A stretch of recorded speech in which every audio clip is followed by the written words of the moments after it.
53. Antígono propôs, em seguida, receber Pacoro, o grão-mordomo, para tratar da paz. Fazael deixou-se persuadir, e assim este parto entrou na cidade com 500 cavaleiros, com o pretexto de acalmar a perturbação, mas, na verdade, com o fim de ajudar Antígono. Ele aconselhou Fazael a ir procurar Barzaphatnes, para tratar das condições de um acordo, e ele decidiu, mas contra a opinião de Herodes, que conhecia a perfídia desses bárbaros, que lhe dizia que procurasse antes matar aquele traidor, do que deixar-se apanhar na armadilha que lhe preparava. Pacoro, para tirar todo o motivo de suspeita a Fazael, seguiu com Hircano, e deixou com Herodes alguns dos cavaleiros a que os partos chamam de livres.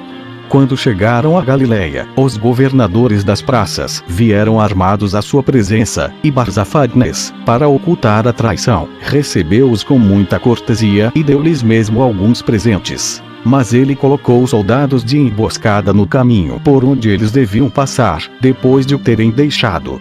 Levaram-nos a uma casa vizinha do mar, chamada Aiditon, onde lhes disseram que Antígono tinha prometido aos partos 1000 talentos e 500 mulheres, no número das quais as suas deviam estar, e que esses bárbaros já os teriam detido. Eles só esperavam que Herodes o tivesse sido também em Jerusalém, para que não se salvasse, se viesse a saber de sua detenção. Bem depressa compreenderam que aquele aviso era muito verdadeiro, pois viram chegar os guardas. Aconselharam, então, a Fazael que fugisse. Ofélio, ao qual Saramala, o mais rico de todos os sírios, tinha manifestado esse intento, insistiu muito com Fazael, mas ele não quis abandonar Hircano e tomou a deliberação de ir procurar Barzaphatnes. Fez-lhe graves censuras e disse-lhe que, como era apenas o desejo de ter dinheiro que o levara a traí-lo, ele lhe poderia dar mais, para salvar a vida, do que Antígono para obter o reino. O bárbaro protestou com juramento que nada havia de mais falso, e foi, em seguida, procurar a Pacoro. Apenas ele partira, aqueles que haviam recebido a ordem prenderam Hircano e Fazael, que outra coisa não puderam fazer para deplorar sua perfídia. No entanto, Pacoro, que Barzaphatnes tinha mandado para prender Herodes, fez tudo o que pôde para atraí-lo para fora do palácio.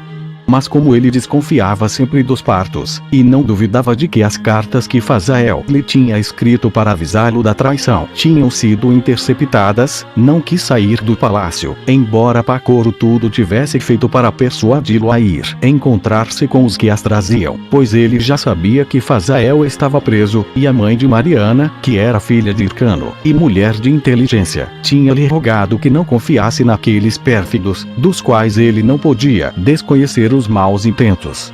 54. Pacoro, vendo que agindo abertamente ser-lhe-ia impossível surpreender um homem tão hábil como Herodes, pensava como deveria proceder para enganá-lo com algum ardil, quando ele resolveu partir secretamente, à noite, e levar consigo as pessoas mais queridas, os parentes, para se retirar a Idumeia. Os partos apenas souberam-no, puseram-se em sua perseguição. Ele mandou na frente sua mãe e seus irmãos, Mariana, que ele tinha desposado, e o jovem irmão de Mariana. Deteve-se com o restante das tropas e, depois de ter matado num combate um bom número daqueles bárbaros, retirou-se para os castelos de Massada. Os judeus causaram-lhe mais dificuldades naquela ocasião que os mesmos partos, pois o atacaram quando ele estava longe de Jerusalém, apenas uns 60 estádios.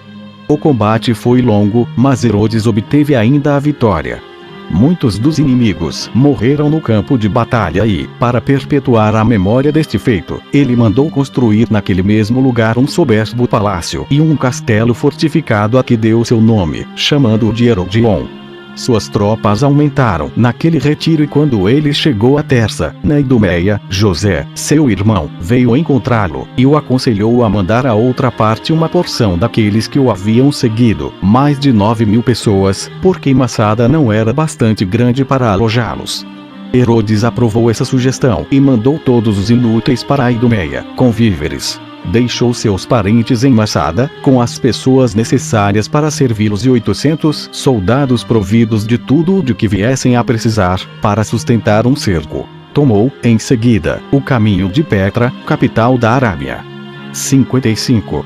No entanto, os partos saqueavam, em Jerusalém, as casas dos que haviam fugido e até o palácio real, sem tocar, no entanto, em mais de 300 talentos que pertenciam a Hircano. Mas não encontraram tudo o que esperavam, porque Herodes, que conhecia sua perfídia, tinha mandado a Idumeia o que ele tinha de mais precioso, e os que se haviam arriscado à sorte, tinham feito a mesma coisa.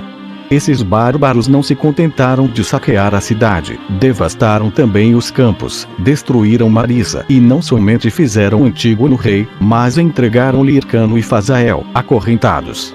Ele mandou cortar as orelhas ao primeiro, a fim de que, sobrevindo alguma mudança, ele fosse tido como incapaz de exercer o sumo sacerdócio, porque nossas leis proíbem conceder-se essa honra aos que têm algum defeito corporal. Mas a coragem de Fazael libertou-o do seu poder. Embora ele não tivesse nem espada nem a liberdade de se servir de suas mãos, soube encontrar o meio de se matar, batendo a cabeça contra uma pedra, fazendo ver, por esse ato tão digno da glória de sua vida, que ele era um verdadeiro irmão de Herodes e não um covarde, como Hircano. Alguns dizem que Antígono mandou-lhe cirurgiões que, em vez de usarem remédios para curá-lo, envenenaram suas feridas, antes de exalar o último suspiro, ao saber por uma pobre mulher que Herodes se tinha salvo. Disse que morria sem tristeza, pois deixava um irmão que o vingaria de seus inimigos. 56. Embora os partos tivessem tido um grande desprazer, porque Antígono não lhes pudera dar as 500 mulheres prometidas, não deixaram de estabelecê-lo em Jerusalém e levaram Hircano como prisioneiro ao seu país. 57. Herodes, que ainda não sabia da morte de seu irmão e conhecia a avareza dos partos, vendo que o único meio de o tirar de suas mãos era dar-lhes dinheiro, dirigiu-se rapidamente para a Arábia, para obtê-lo do rei dos árabes. Esperava que, se a lembrança da amizade que esse príncipe tivera por Antípatro, seu pai, não era poderosa assaz para levá-lo a conceder-lhe a graça, ele não recusaria, pelo menos concedi-la, a rogo dos tírios, dando-lhe seu sobrinho como refém, filho de Fazael, que então tinha somente 7 anos de idade e que ele levava consigo. Estava resolvido a empregar 300 talentos para esse fim, mas a morte de Fazael tirou-lhe os meios de demonstrar-lhe sua extrema amizade, por um ato tão generoso e tão louvável.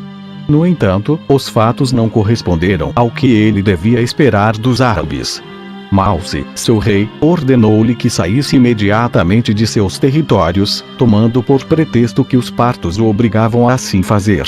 Mas o verdadeiro motivo era que sua ingratidão o levava a não querer cumprir aos filhos de Antípatro com as obrigações que devia ao pai, e os que podiam muito sobre seu espírito não tinha vergonha de levá-lo a não lhes restituir o depósito que lhe fora confiado.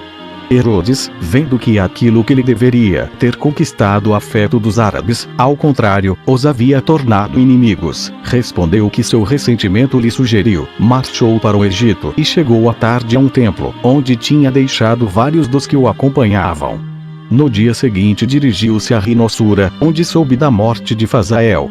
Depois de ter dado que não podia recusar aos primeiros sentimentos de tão violenta dor, prosseguiu seu caminho. 58.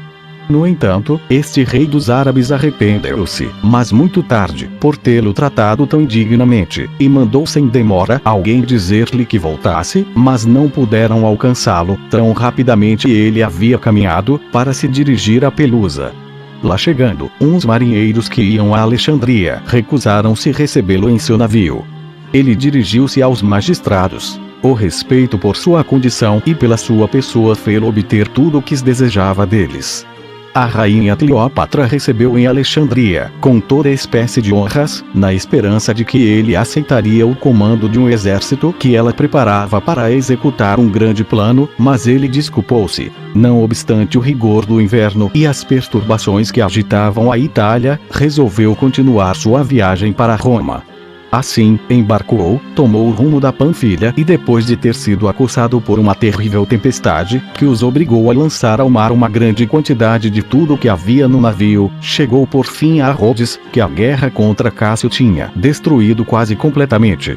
Lá foi recebido por seus amigos Sapinas e Ptolomeu e, embora ele tivesse falta de dinheiro, não deixou de fazer equipar uma grande galera, na qual embarcou com os amigos.